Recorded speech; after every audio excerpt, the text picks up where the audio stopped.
미가 선지자를 통해서 우리에게 말씀을 주고 있는데, 이 미가가 일어나던 시대가 언제입니까? 1절에 그 내용의 말씀이 잘 나타나고 있는데, 유다의 왕들인 요담 왕 때, 그때는 BC 750년부터 735년 되는 때입니다. 그리고 아하스 왕 때, 그때는 735년부터 715년. 히스기야 왕 때, 그때는 BC 715년부터 686년까지의 시대입니다. 이러한 시대에 하나님께서는 미가라고 하는 선자를 통해서 말씀을 주셨습니다. 우리는 이 왕들의 시대를 한번 생각해 보면, 우시아 왕의 아들 요담은 그런대로 여호와 보시기에 정직하게 통치를 했습니다. 그런데 그때에 저 북쪽의 아람의 왕 르신과 북쪽의 이스라엘 왕 베가가 이 유다를 공격하는 어려움이 있었습니다. 이런 어려운 시기에 그때에 미가를 통해 말씀을 주신 거죠. 그런가 하면 아하스 왕이라고 하는 왕, 그때는 북쪽 이스라엘과 같이 아하스 왕이 여러 우상을 숭배하게 됩니다. 그리고 각 산당들에서 분향하는 일이 있게 되는 것입니다. 이때 여전히 아람 왕의 공격을 받게 되고, 그때 유다는 엘라시라고 하는 좋은 지역을 아람 나라에 빼앗기게 됩니다. 그래서 아람 사람들이 이 엘라시라고 하는 곳에 와가지고 거주하는 일들도 있게 되는 거예요. 이 아하스 왕은 성전에 은금을 내려다가 저 아수르라고 하는 나라에 디글랏 블레셋이라고 하는 왕에게 사절을 보내가지고, 이 아람이라는 나라가 우리나라를 이렇게 괴롭히니까 와서 좀 이 아람 나라를 물리쳐 주시고 우리를 보호해 주세요, 이렇게 청을 하게 됩니다. 그랬을 때 아수르 왕이 와가지고 이 아람 다메섹을 점령하게 되면서 그 백성을, 아람 사람들을 이제 사로잡아 가게 되죠. 그러한 때에 아수르 왕은 아람의 왕 르신이라고 하는 사람을 죽이는 일도 있습니다. 이 아하스 왕은 아수르 왕을 만나러 다메섹에 가게 되는데, 그때에 그곳에 있는 우상 제단을 보고 그 형태를 그려서 유다 자기네 나라로 보냅니다. 당시 제사장 우리야가 있었는데, 그 우리야에게 아하스 왕이 다메섹에서 그린 그 제단의 모양을 보내가지고 그렇게 만들게 했는데, 아하스 왕이 유다로 돌아오기 전에 이 우리야라고 하는 제사장은 그 제단을 만들었습니다. 그래서 아하스가 돌아와가지고 그 제단에 제사하도록 했음을 알 수 있어요. 이외에도 아하스 왕은 성전에 물두멍들이 있었는데, 그 물두멍들의 옆판에 이제 문양을 생기고 그런 것들이었는데, 그 옆판들을, 물두멍의 옆판을 다 떼어냈어요. 그래서 물두멍의 의미를 이제 희석시키는 그러한 일들이 있게 되는 것이죠. 그리고 높바다라고 하는, 물을 많이 바다가 이렇게 담아놓는 높바다라고 하는 것이 있었는데, 그 아래에 소 12마리가 갇히고 있었죠. 그리고 높바다를 소 위에서 내려다가 별도로 다른 지역에다 놓는 그러한 일들도 있게 되고, 또 성전에 낭실이라고 하는 것이 있는데, 이러한 낭실을 다른 곳으로 옮기기도 하고, 이러한 일을 한 것은 아수르 왕, 그에게 뭔가 자신이 잘 보이기 위해서 그렇게 행하는 일들이었고, 이렇게 행하는 일들은 결국 하나님 앞에 제사를 드리는 이 제사를 의미를 무너뜨리는 그러한 일이었다라고 하는 것입니다. 그처럼 이 아하스 왕 때에는 참으로 남쪽 유다가 형편없이 나갔다라고 하는 얘기예요. 그 다음 해가 히스기야 왕이 통치를 하는 시대인데, 히스기야 왕은 이스라엘의 마지막 왕인 호세아 3년에 유다의 왕이 되는 거죠. 북쪽 호세아 왕, 그는 아수르를 배반하게 되고 그 애굽을 의존하게 되는 일이 있게 됩니다. 그래서 이 아수르 왕은 사마리아를 3년간 에워싸게 되고 이 호세아 9년에 사마리아를 점령을 하게 됩니다. 그리고는 이 북쪽 이스라엘 사람들을 이제 아수르 지역으로 잡아가는 거죠. 그래서 저 고산 강가에 있는 할라라든가 하볼, 메대 사람이 고을에다가 이 북쪽 이스라엘 사람들을 이제 잡아가서 두게 되는 일들이 있습니다.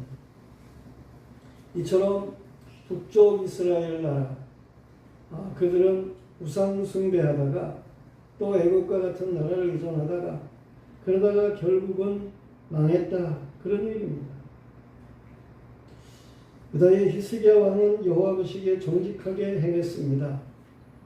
그 당시에 실로암이라고 하는 연못도 만들어서 하나님의 뜻에 뭔가 보낸 자를 통해 역사하실 장래의 예언적인 그러한 일을 행하기도 하고 그랬습니다. 이 히스기야 왕은 견고한 성읍을 만들기도 하고 국방을 튼튼하게도 하고 백성으로 여호와를 신뢰하게도 했습니다. 그런데 그때 이제 아수르 나라가 침략을 하게 되고 그렇습니다.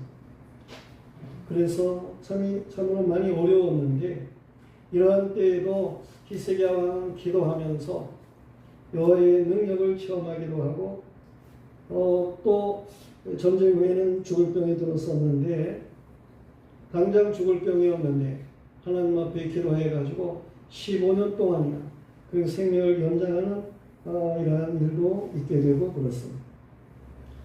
그러나 바벨론 사신들을 이제 그가 영접하게 되고 이 아수르 나라 때에는 아수르 나라 사람들이 와가지고 공격하고 그럴 때에는 그걸 잘 막아냈는데 그 다음에 저들을 막아내고 질병에서 고침을 받고 그러자 이 히스기야가 좀 교만해졌습니다. 그런 때에 바벨론 사신들이 오게 되는 거예요. 강한 세력의 나라가 사신을 보내가지고 이 유다 왕에게 뭔가 교류를 하기를 원하고 그러니까 이 히스기야가 막 업되는 거예요. 그래가지고 그가 온전치 못한 그러한 모습을 가지게 되었다고 하는 것이죠. 그래 이 사신들에게 바벨론 사신들에게 보물을 다 보여주기도 하고 또 보물을 보내기도 하고 이런 일들이 있으면서 그 때문에 이제 장차 이 유다가 망할 것이다. 이런 선지자의 말이 있을 때에 히스기야 왕은 말하기를 그 일이 내 때가 아니면 다음 시대라고 할 것 같으면 어떻게 되든지 상관이 없다. 이런 생각을 가지고 그런 말을 하게 되는 것을 볼 수가 있습니다.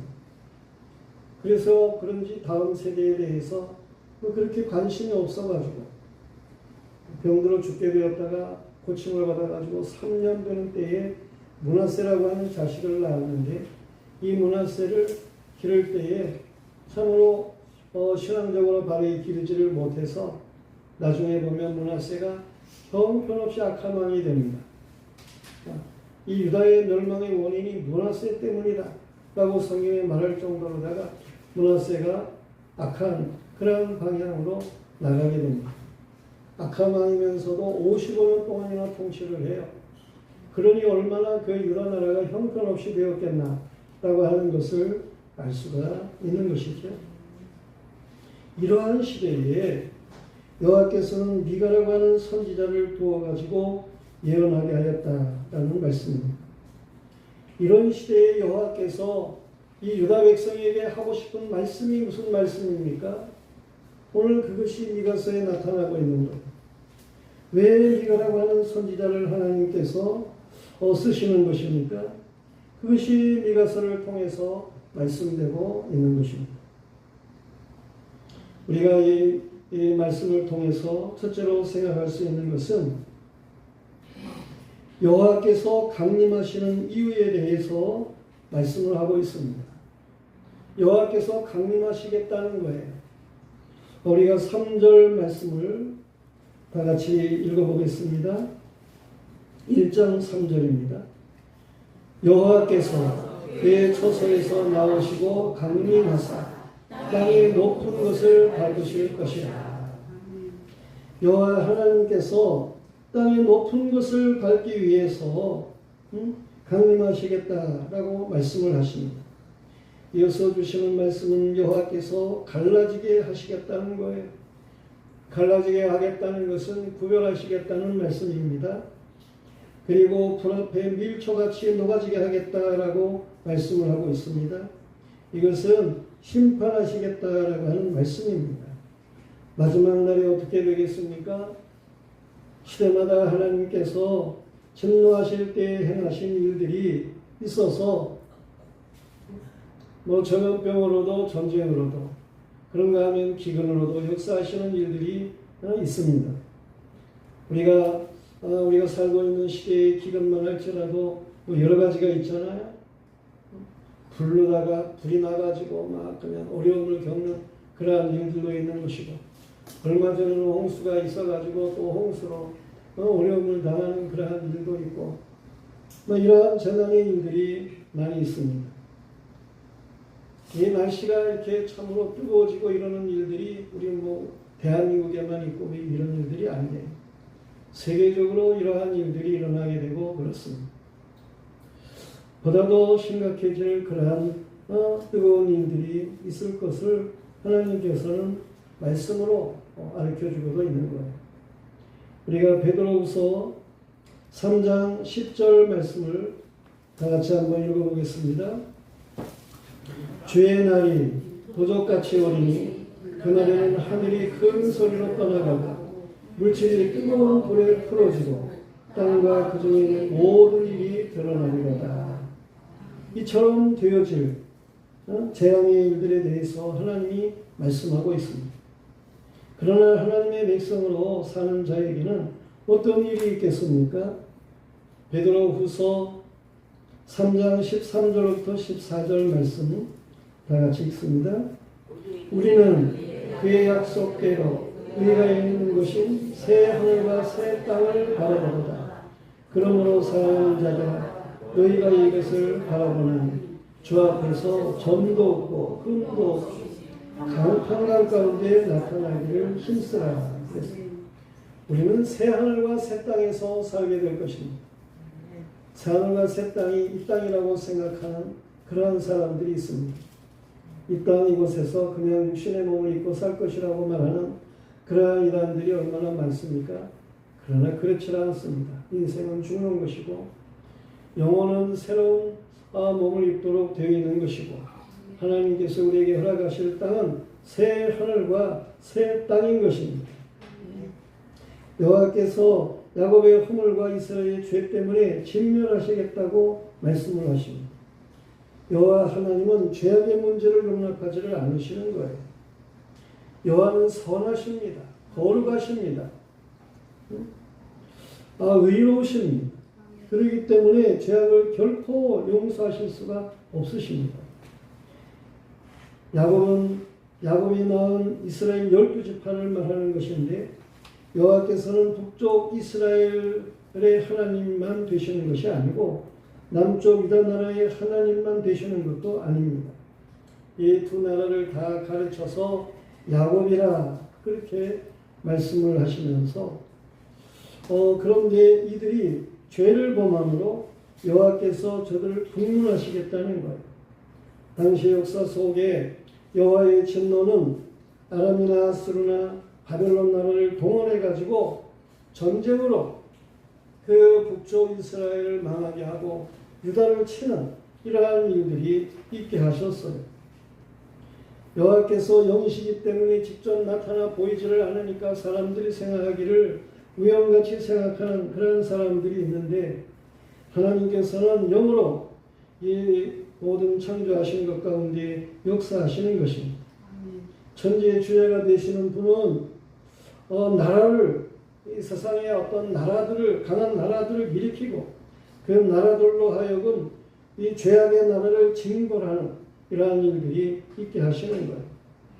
이스라엘에 침략하고 대적하는 나라들은 여호와께서 이제 사용하는 부지깽이와 같은 거죠.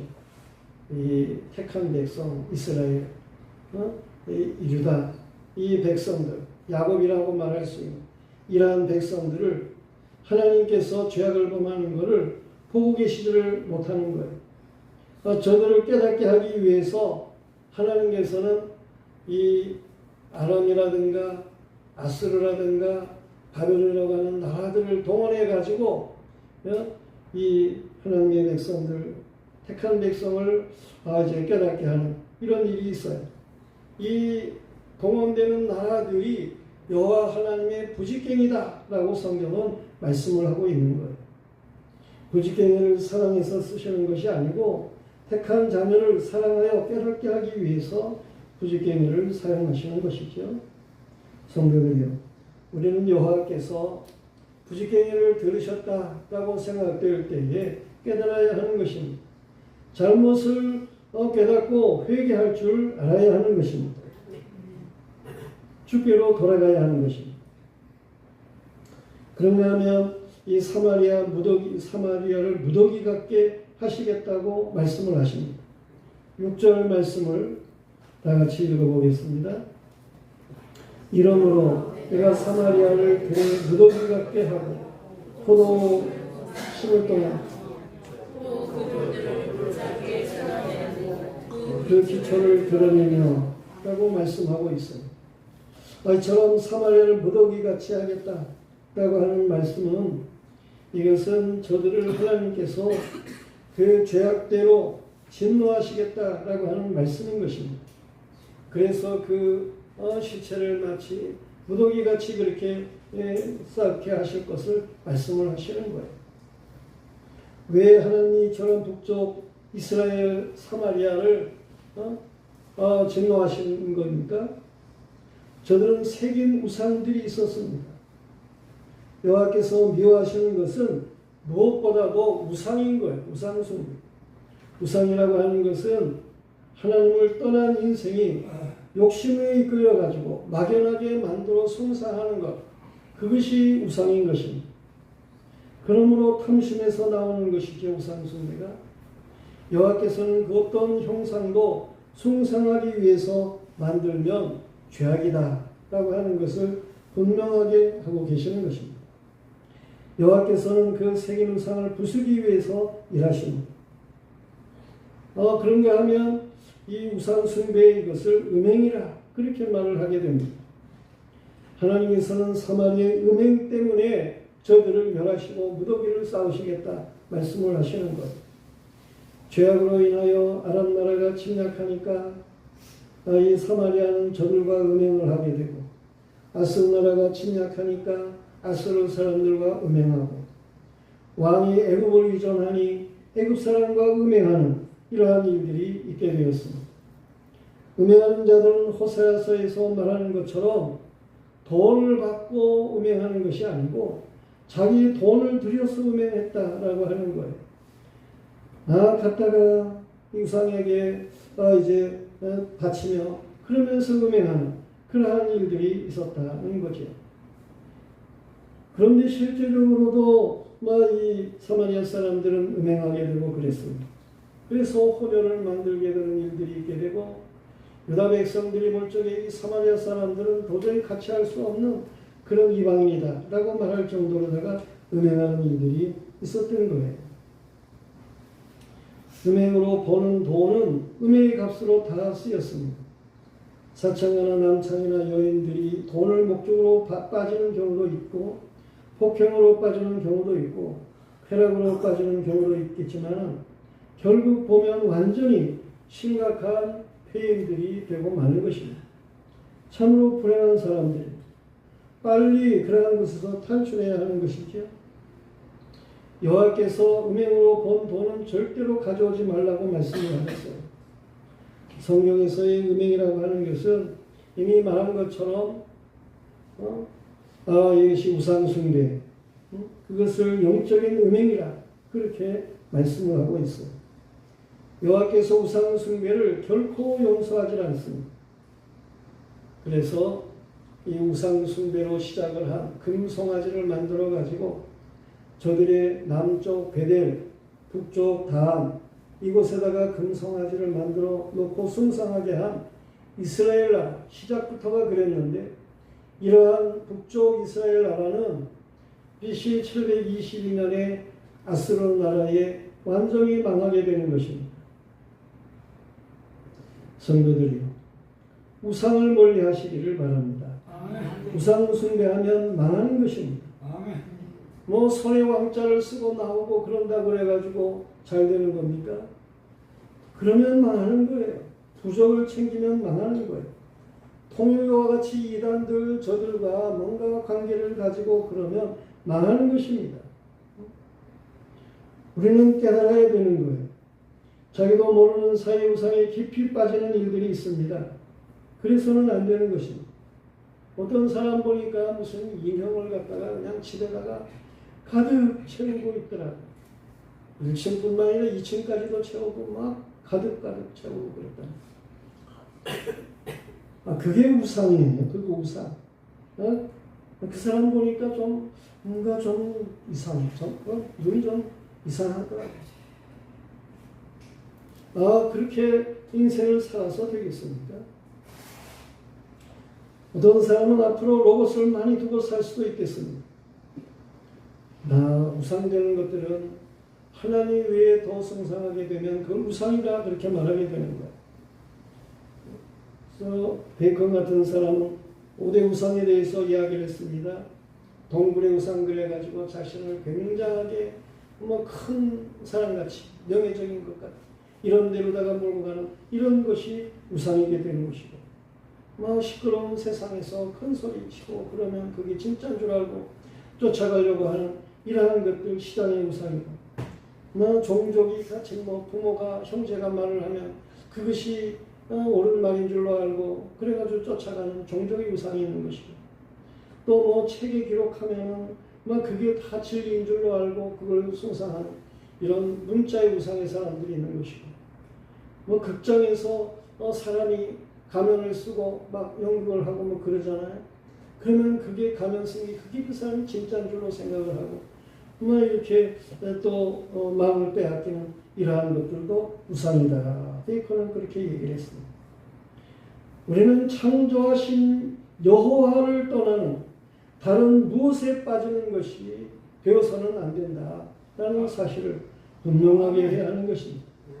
우리는 영원하신 것과 새하늘과 새 땅을 위해서 살아갈 줄 알아야 하는 것입니다. 그런가 하면 주시는 말씀의 두 번째로는 벌거벗은 몸으로 무는 미가에 대해서 말씀을 하고 있습니다. 오늘 공동한 말씀이지만 8절 말씀을 우리가 다시 한번 읽어보겠습니다. 이러므로 내가 애통하며 애곡하고 벌거벗은 몸으로 행하며 들깨같이 애곡하고 파도같이 애통하니 그랬습니다. 벌거벗은 몸으로 애통하는 미가, 들깨같이 처량하고 처량하게 애곡하고 파도같이 애통하는 그러한 애가 미가. 들깨가 어떻게 옵니까?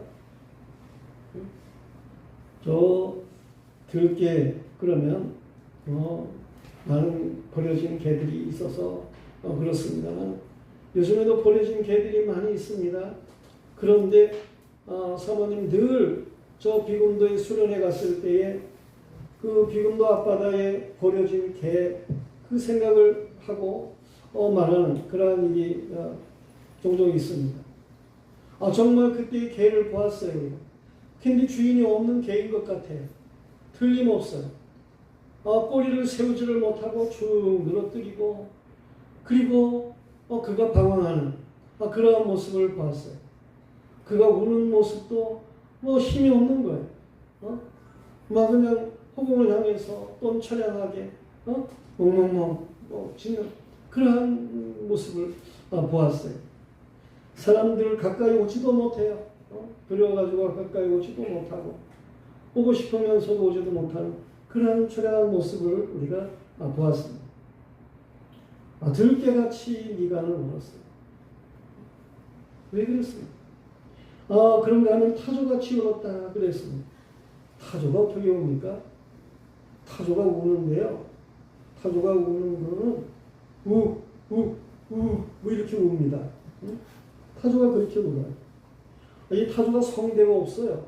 그래가지고 막 이 바람을 잔뜩 목에다가 넣어가지고 그래가지고 겨우 그걸로다가 어떻게 이렇게 입과 함께 이제 소리를 내는 그러한 소리를 내는데 이게 뭐 좀 시동 거는 무슨 오토바이 소리 비슷하기도 하고 약하게 뭐 그런 바람 빠지는 그런 소리가 나기도 하고 뭐 그렇습니다.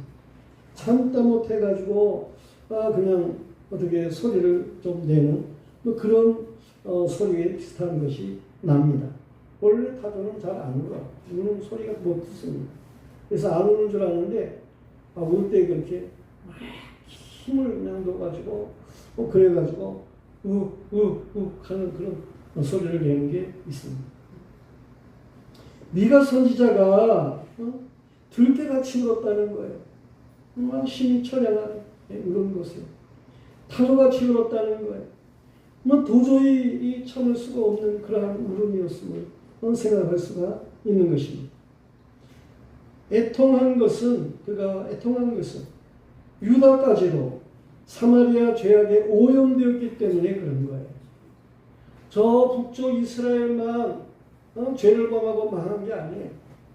이 남쪽 유다 나라, 이 나라도 북쪽 사마리아, 이 이스라엘, 저들의 영향을 받은 그런 가운데 죄악을 범하는 것 때문에 미가 선지자가 이렇게 울었다는 거예요.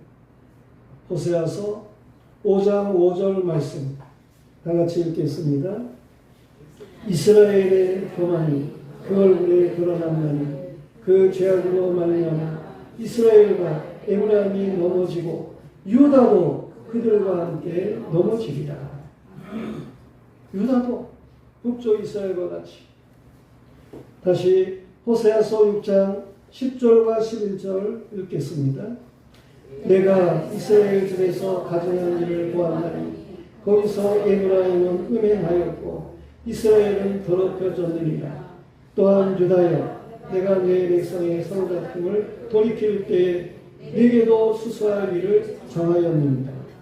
유다 너희도 북쪽 이스라엘 저들을 쫓아가게 되고 그런데 너희도 그럴 수 있어. 그렇게 망할 거야. 이런 말씀을 주시는 것입니다. 우리는 우리나라를 돌아볼 수도 있어요. 북쪽 저 공산주의가 있는 이러한 나라에 저들이 참으로 하나님 앞에 형편없이 행하는 그런 일들이 있습니다.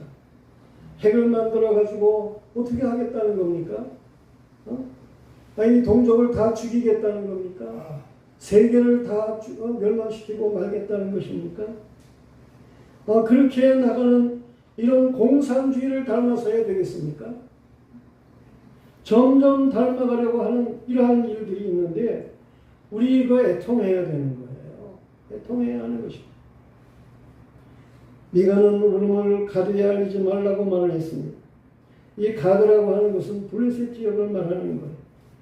게다가 죄악으로 망하게 된 것이 대적 블레셋에게 알려지면 처량해 보이게 될 거 아닙니까?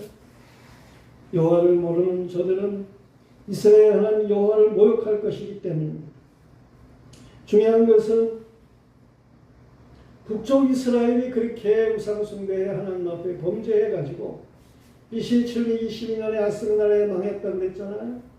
그런데 그 북쪽을 쫓아가던 남쪽 유다 나라, 북쪽과 똑같이 우상숭배하고 죄악을 범하는 길로 갔던 이 남쪽 유다 나라도 BC 606년에 바벨론의 침략을 받아서 포로되어 가기 시작합니다. 그러다가 BC 587년에 유다 나라가 바벨론에 완전히 망합니다. 이것이 역사예요. 하나님께서 세계를 섭리 가운데 운행하시는 하나님의 섭리의 역사입니다. 역사. 하나님의 이야기입니다. 우리는 하나님 앞에 바르게 살아야 돼요. 이스라엘의 죄악을 남쪽이라도 행하다가 마치 벌거벗은 자와 같았던 거예요. 우리는 이러한 때 어떻게 해야 됩니까? 울어야 하는 거예요. 울어야 됩니다. 미가는 베벳 레아브라 티끌에 굴렀다 그랬습니다. 이 베벳 레아브라라고 하는 말이 무슨 말입니까? 이것이 암사슴의 집에서라고 하는 말이에요. 암사슴의 집에서. 암사슴이라고 하는 게 뭡니까? 성경에서는 주님의 사랑스러운 신부를 말할 때에 암사슴이라 그렇게 의미를 갖습니다. 진정으로 주님의 신부집이라면 우리는 오늘 이 시대의 죄악 때문에 안타까워해야 하는 것이고 티끌에 굴러 회개해야 하는 것입니다. 오늘날 진정한 교회는 세속적으로 나가는 것을 애통해야 한다라는 말씀입니다. 우리가 진정 주님의 신부입니까? 우리는 이 시대를 바라보면서 애통할 줄 알아야 하는 거예요. 그런가 하면 미가는 살일에서 울라고 11절에 말을 하고 있습니다. 이 살일이라고 하는 말은 무슨 말입니까? 공정하다라는 말이에요. 밝은이라고 하는 의미를 가지고 있어요. 우리가 공정한 그러한 것을 원하는 사람들이라면, 우리가 밝은 것을 원하는 사람들이라고 할 것 같으면, 우리가 정말 살일의 주인이라고 할 것 같으면 말이에요. 그러면 벗은 몸의 수치를 알아야 하는 것입니다. 우리가 얼마나 참 불행한 사람들인지 불쌍한 사람들인지를 알아야 하는 것입니다. 요한계시록 2장과 3장에서는 일곱 교회에 대해서 말씀을 하고 있는데 요한계시록 3장 마지막 부분에 가면 라오디게아 교회에 대해서 말을 하고 있어요. 이 요한계시록 2장과 3장에 나오는 일곱 교회는 시대의 교회의 모습을 보여주고 있는 것인데 마지막 시대의 교회의 모습은 어떠하냐? 마치 라오디게아 교회와 같다라고 말씀을 하고 있는 거예요. 라오디게아 교회는 미지근한 물과 같았습니다. 뜨겁든지 차든지 해야 되는데 미지근한 온천과 같아서 토해내치고 싶은 그러한 모습이었다는 거예요. 주님은 라오디게아 교회에 말씀을 하셨습니다. 계시록 3장 19절로부터 20절 말씀을 다 같이 읽겠습니다. 너는 내가 사랑하는 자를 책망하여 징계하노니 그러므로 내가 열심을 내라 회개하라 볼지어다 네가 문 밖에 서서 두드리노니 누구든지 내 음성을 듣고 문을 열면 내가 그에게로 돌아가 그와 더불어 먹고 나는 그와 더불어 먹으리라. 마지막 교회에 주시는 주님의 경고의 말씀인 거예요. 그런가 하면 이 미가는 벳에셀이 애국하였다라고 말을 하고 있습니다. 벳에셀이라고 하는 말은 무슨 말입니까? 이 벳에셀이라는 말은 도움의 집이라고 하는 뜻입니다. 여호와의 도움을 받는 백성이라고 할 것 같으면 죄악으로 인한 어려움 이런 것들을 보면서 울어야 된다는 거예요. 울어야 된다는 거예요. 그런가 하면 마롯이 근심을 해야 된다라고 말을 하고 있습니다. 마롯이라고 하는 것은 분수, 샘을 가리키기도 하고 또 쓰다라고 하는 것들을 생각하기도 하는 그러한 일인데 정말로 이 마롯 주민이라고 할 것 같으면 여호와의 재앙으로 인해서 근심해야 될 일이라고 하는 거예요. 우리는 하나님 앞에서 이 거룩한 영에 속한 사람들이라고 할 것 같으면 울 줄 아는 시대를 보면서 울 줄 아는 이러한 감성의 사람이어야 된다는 말씀입니다. 우리는 이러한 우는 곳에서 울어야 하는 그런 상황에서 정말 떠나야 하는 것입니다. 그래서 미가는 라기스 주민에게 병거를 메우라 그런 말씀을 하고 있어요. 이 라기스라고 하는 말은 빠른 말이라고 하는 의미입니다. 이 빠른 말은 어떻게 합니까? 빠른 말을 타고 빨리 움직여야 되는 것이죠. 빨리 지역을 벗어나야 하는 것이죠. 이 죄악의 지역을 떠나야 하는 것이죠. 이러한 사실들을 말해주는 거예요. 그런가 하면 미가는 가드 모레셋을 작별해야 할 것에 대해서 말씀하고 있어요. 가드 모레셋이라고 하는 말이 무슨 뜻입니까? 이것은 포도주 틀의 지역이라는 말이에요. 포도주 틀은 포도를 막 으깨가지고 눌러서 그래가지고 이 포도주를 짜는 거예요. 이와 같이 막 프레스 해가지고 그래서 고통스러운 그런 가운데 있는 이러한 영역을 작별해야 된다라고 하는 말. 이런 망하는 지역이 있어서는 안 된다라고 하는 거예요. 장차 망할 장망성을 떠나야 할 것에 대해서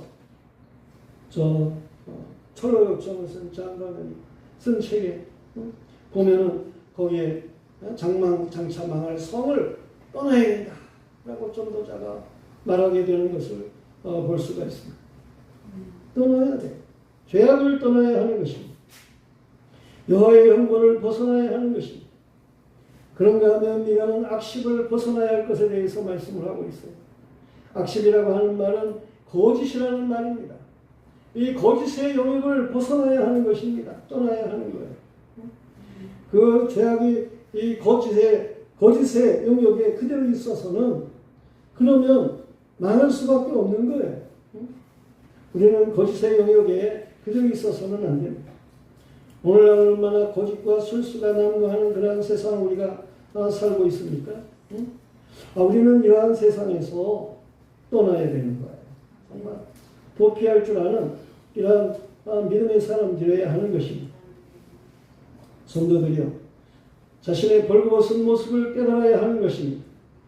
계시록 3장 14절 말씀 우리가 한번 보겠습니다. 계시록 3장 14절 다 같이 읽겠습니다. 다윗에게 보내는 말씀. 다윗이여 교회의 사도에게 편지하라. 아멘이시여 충성되고 참된 주님이시여 하나님의 창조 근본이신가 이르신다 라고 말씀을 하면서 계시록 3장 17절부터 18절 다 같이 읽겠습니다. 네가 말하기를 나는 부자라 위하여 부족한 것이 없다. 내 권고하는 것과 가련한 것과 가난한 것과 눈먼 것과 벌거벗은 것을 알지 못하는도다. 내가 너를 권고하는 내게서 불러낸다는 금을 사서 부요하게 하고 흰옷을 사서 입어 벌거벗은 수치를 보이지 않게 하고 안약을 사서 눈에 발라 보게 하라.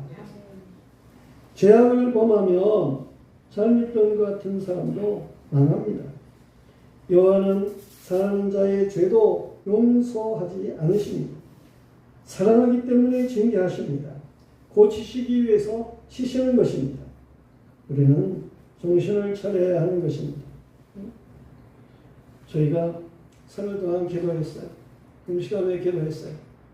그랬더니 딸이 왜 금식을 하느냐는 거죠. 이제 차를 미국에 들어가니까 제가 차로다가 금식한 이튿날이지만서도 차로다가 데리고 가는 차를 금식을 하고 차를 운전하는 걸 보니까 정신력이 대단하다나 그러는 거야. 좀 더 깨달아. 이게 정신력이냐? 이게 영성 영역이야. 뭐 정신적인 거는 뭐 영역이나 뭐 그 같은 거지. 뭐 그런 얘기를 하는 거예요. 그래서 이렇게 얘기를 했습니다. 마인드 컨트롤하고 스피리추얼 컨트롤이 같으냐? 그랬습니다. 그랬더니 딸이 깨달았어요. 맞습니다. 제가 잘못했어요. 그러면서 이제 바르게 막 확 닿는다는 거예요. 그런 얘기를 하더라고요. 우리가 정말 하나님 앞에 깨어 있어야 되는 거예요. 영성으로 깨어 있어야 돼요.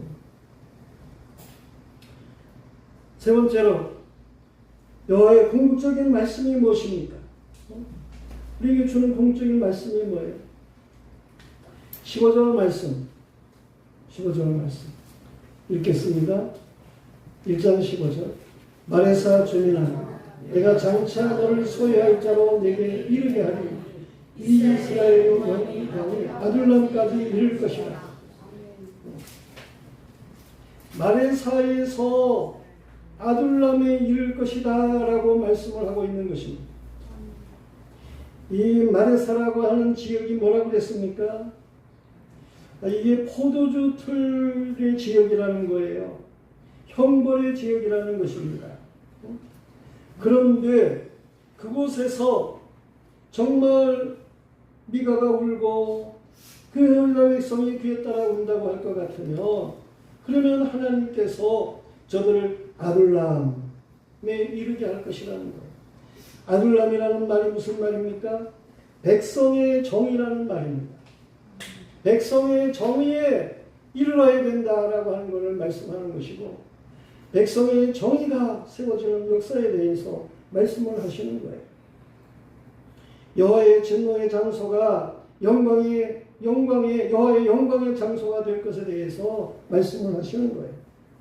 다시 말해서 지금은 여호와의 공의로 치심을 당해 빼앗김을 당하는 지역인 모레셋이 하나님의 백성의 땅이 될 것이고, 정의를 가지고 행하는 백성이 되어서 여호와의 영광을 볼 것이라는 말씀인 것입니다.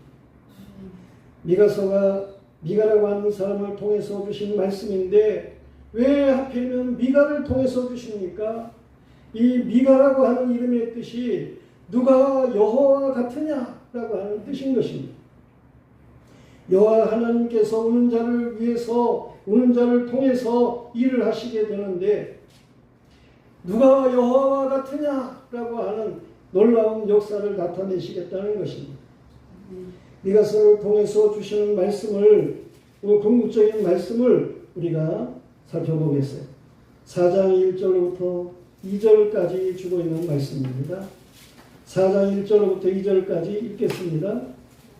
끝날에 이르러나 여호와의 정의 산이 산들의 꼭대기에 굳게 서며 작은 산들 위에 뛰어나고 민족들이 그리로 몰려올 것이라. 곧 많은 이방 사람들이 가며 이르기를 오라 우리가 여호와의 산에 올라가서 야곱의 하나님의 전에 이르자. 그가 그의 돈을 가지고 우리에게 가르칠 것이니라. 우리가 그의 길로 행하리라 하리니 이는 율법이 시온에서부터 나올 것이요 여호와의 말씀이 예루살렘에서부터 나올 것입니다. 아멘. 하나님이 놀라운 역사를 이루시겠다라고 하는 말씀입니다. 우는 자들을 위해서 말이에요. 그리고 하나님이 행하실 일이 또 무엇을 말씀하십니까? 이 미가서 5장 2절 말씀을 가서 보겠습니다. 5장 2절이죠. 5장 2절 말씀 다 같이 읽겠습니다. 베들레헴 에브라다야 너는 유다 족속 중에 가장 작을지라도 이스라엘 다스리는 자가 내게서 내게로 나올 것이라. 그의 근본은 상고에 영원히 있느니라. 이게 누구를 가리켜 말하는 것입니까? 이 베들레헴 에브라다, 이곳에 예수 그리스도의 탄생에 대한 예언의 말씀이 바로 이 말씀인 거예요. 나중에 예수님 탄생하셨을 때에 박사들이 와가지고 어디서 유대인의 왕이 태어났습니까? 물어볼 때에 이 헤롯은 사람들이 물었지요. 그랬을 때에 베들레헴입니다. 뭐 이런 말을 듣습니다. 그래서 박사들이 베들레헴에 가가지고 정말 이 탄생하신 예수 그리스도를 만난 일에 대해서 이제 말씀을 하고 있는데, 저들이 알기는 지식적으로 잘 알아서 이 미가서 5장 2절에 말하고 있는 베들레헴에서 메시아가 탄생할 것에 대해서 알고는 있었어요. 지식적으로 알았어요. 그러나 저들은 가보지를 않았습니다. 거기에 대해서 믿지도 않았습니다. 하나님께서는 미가를 통해서 예수 그리스도 안에 죄악의 모든 것들의 사함을 얻고 새 생명으로 영생의 삶을 누리게 될 이 영광스러운 것, 이러한 일들을 하나님께서 행하실 것을 이 미가서를 통해서 말씀하시는 것입니다. 예루살렘을 굳건하게 하시고 많은 이곳으로 모이게 하시고, 그런가 하면 예수 그리스도 안에 놀라운 새 생명을 얻게 하는 일들을 주실 이 놀라운 일, 여호와께서 행하신다는 거예요. 누가 이 여호와 같으냐라는 말씀을 주고 있는 것입니다. 우리는 하나님의 뜻으로, 하나님의 말씀으로 돌아가야 하는 것입니다. 하나님이 우리에게 원하시는 게 뭡니까? 우리는 하나님이 원하시는 그 뜻을 바르게 감당할 수 있어야 돼요. 오늘 미가서 6장 6절 말씀을 보겠습니다. 여호와께서 우리에게 요구하시는 거예요. 6절 읽겠습니다. 내가 무엇을 가지고 여호와 앞에 나아가며 높으신 하나님께 경배할까? 내가 번제물로 인견된 송아지를 가지고 그 앞에 나아갈까? 그게 아니라는 거예요. 8절 말씀 읽겠습니다. 다 같이. 사람아, 주께서 선한 것이 무엇임을 내게 보이셨나니 여호와께서 내게 구하시는 것은 오직 정의를 행하며 인자를 사랑하며 겸손하게 내 하나님과 함께 행하는 것이 아니냐. 하나님이 우리에게 원하시는 것이 있어요. 우리의 의금을 원하시는 이가 아니에요. 하나님이 우리에게 원하시는 것, 그것이 무엇인지를 우리는 바르게 알고 살아갈 수 있어야 합니다. 오직 정의를 행하며 인자를 사랑하며 겸손하게 하나님과 함께 행하는 것입니다. 우리 모두가 다 하나님의 백성으로 온전해야 되겠습니다.